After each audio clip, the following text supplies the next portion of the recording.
Operation بھی ہے. لیکن میں بینگ اے فزیوتھراپسٹ بہت ساری چیزوں پہ اختلاف کرتے ہیں اور ہم کہتے ہیں کہ اگر آپ نے یہ چیزیں کرنی بھی ہیں، میڈیکیشنز ہو گئے، انجیکشن ہو گئے، یا اپنے جو آخری جو حل ہوتا ہے وہ آپریشن ہوتا ہے، وہ کرنا بھی ہے تو آپ اس سے پہلے فزیوتھراپی یا کائروپریکٹر سے لازمی رجوع کریں.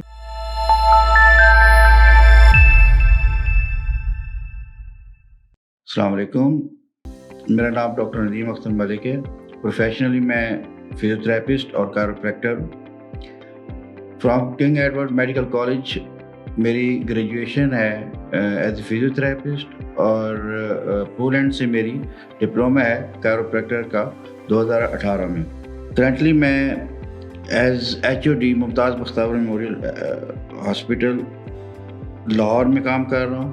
آج کا جو ہمارا ٹاپک ہے وہ لمبر اسپونڈیلوسس، لمبر اسپونڈیلائٹس، بیک ایک سے ریلیٹڈ جو بھی ایک آپ کے جو پرابلمز ہوتے ہیں وہ اس میں کور ہوتے ہیں. اب لمبر اسپونڈیلائٹس، لمبر اسپونڈیلوسس یا کمر کے جو معاملات ہوتے ہیں وہ مسل اسپیزم کے طور پہ بھی نظر آتے ہیں، جس میں کہ پٹھوں کا اکڑاؤ ہو جاتا ہے.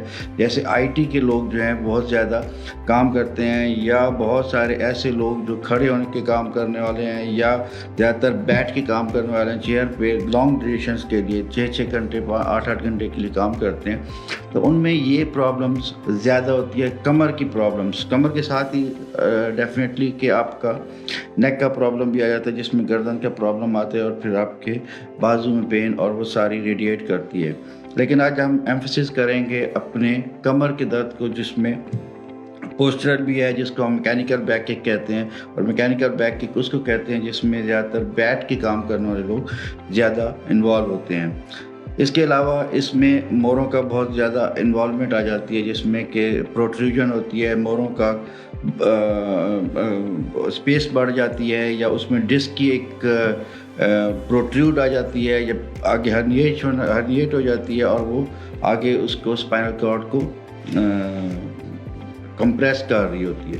تو اس کے بہت سارے معاملات ہوتے ہیں، جس میں کہ ٹانگ میں درد جانا ہے، اس میں نمنس ہوتی ہے، سن ہو جاتا ہے، اور اس پیرستھیزیا بھاری پن آ جاتے ہیں. اب اس میں ڈیفرینشیٹ کیا ہے کہ بعض لوگ کہتے ہیں، کمپلینٹ کرتے ہیں کہ یہ پاؤں تک سن ہو جاتا ہے یا پاؤں میں درد جاتی ہے. بعض لوگ صرف گھٹنوں تک کرتے ہیں، بعض لوگ فرنٹ پہ پین شروع کر دیتے ہیں، کچھ لوگ کہتے ہیں صرف بٹکس میں پین ہوتی ہے.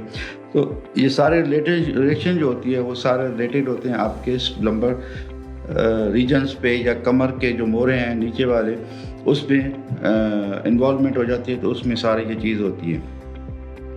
اب اس کے جو متوقع ٹریٹمنٹس ہیں وہ بہت سارے آپ کے اس میں ایکسپیرینس میں آئیں گے، لائک کہ آپ کی میڈیکیشنز بھی ہے، انجیکشنز بھی ہیں، آپریشن بھی ہے. لیکن میں بینگ اے فزیوتھراپسٹ بہت ساری چیزوں پہ اختلاف کرتے ہیں اور ہم کہتے ہیں کہ اگر آپ نے یہ چیزیں کرنی بھی ہیں، میڈیکیشنز ہو گئے، انجیکشن ہو گئے، یا اپنے جو آخری جو حل ہوتا ہے وہ آپریشن ہوتا ہے، وہ کرنا بھی ہے تو آپ اس سے پہلے فزیوتھراپی یا کائروپریکٹر سے لازمی رجوع کریں. اور جب آپ فزیوتھراپی اور کائروپریکٹر سے رجوع کرتے ہیں تو بہت ساری چیزیں آپ کے ٹھیک ہوتی ہیں، اور وہ آپ بہت ساری چیزوں سے بچ جاتے ہیں. اب میڈیکیشنز کے بھی آپ کے سائیڈ ایفیکٹس ہوتے ہیں. آپ کی جب انجیکشن لگاتے ہیں، انٹرا آرٹیکولر انجیکشن لگاتے ہیں جو کولے میں لگتا ہے، تو اس کے بھی اپنے سائیڈ ایفیکٹس ہوتے ہیں. اور آپریشن کا تو آپ کو پتہ ہی ہے کہ اس کے 50-50 چانسز ہوتے ہیں، یا 70-30 چانسز ہوتے ہیں کہ 30% آپ خراب بھی ٹھیک ہو سکتے ہیں، اور 70% آپ خراب ہو سکتے ہیں. تو اس سے پہلے آپ فزیوتھراپی کو اور کائروپریکٹر کو لازمی کریں. اور اس میں کوئی اتنی سائیڈ ایفیکٹس یا کوئی خرابی بھی نہیں ہوتی. اگر آپ ٹھیک نہیں ہو رہا ہوتا تو خرابی بھی نہیں ہوتی اگر آپ اس دوسری سائڈ پہ اس سے فوراً چلے بھی جاتے ہیں. تو اس کو لازمی آپ ٹرائی کریں فزیوتھراپی کے اور کائروپریکٹر کو. اور فزیوتھراپی میں سب سے زیادہ جو ایکسرسائزز ہوتی ہیں وہ آپ کو اس میں دی جاتی ہیں. اور ایکسرسائزز جو آپ ایک نارمل روٹین میں بھی کرتے ہیں، آپ کو گھر کے لیے بتاتے ہیں، اور آپ گھر میں اگر اس کو کرتے ہیں کم از کم 15 سے 20 دن اگر آپ ان ایکسرسائز کرتے ہیں تو وہ بہت ہی بینیفیشیل ہوتی ہے، اور آپ اپنے میڈیکیشن سے اور اپنے دوسرے جو ایکسٹرا کریکولر جو آپریشنز ہوتے ہیں یا علاج ہوتے ہیں ان سے بچ سکتے ہیں. اور دوسرا ایک کائروپریکٹر ہوتا ہے. کائروپریکٹر سے آپ کا یہ ہوتا ہے کہ آپ کی جو ایک کریکنگ ہوتی ہے تو کریکنگ سے آپ کی الائنمنٹ صحیح ہو جاتی ہے، آپ کی اسپائن جو ہے وہ الائن ہو جاتی ہے اور وہ بالکل آپ کو فوراً ایٹ دا ونس اس کو آپ کو ریلیف بھی دے دیتے ہیں۔ تو اب یہ ٹرائی لازمی کیجیے گا۔ اگر آپ نے مجھ سے کنسلٹ کرنا ہے یا مجھ سے رابطہ کرنا ہے تو آپ کا معالج ایک پلیٹ فارم ہے، آپ اس سے رابطہ کر کے مجھ سے اپائنٹمنٹ لے کے تو آپ اپنے ٹریٹمنٹس کا ایک پلان تیار کروا سکتے ہیں جو آپ کو گھر کے لیے بھی بتایا جا سکتا ہے۔ اپنے دل کا خیال رکھیے گا۔ خدا حافظ۔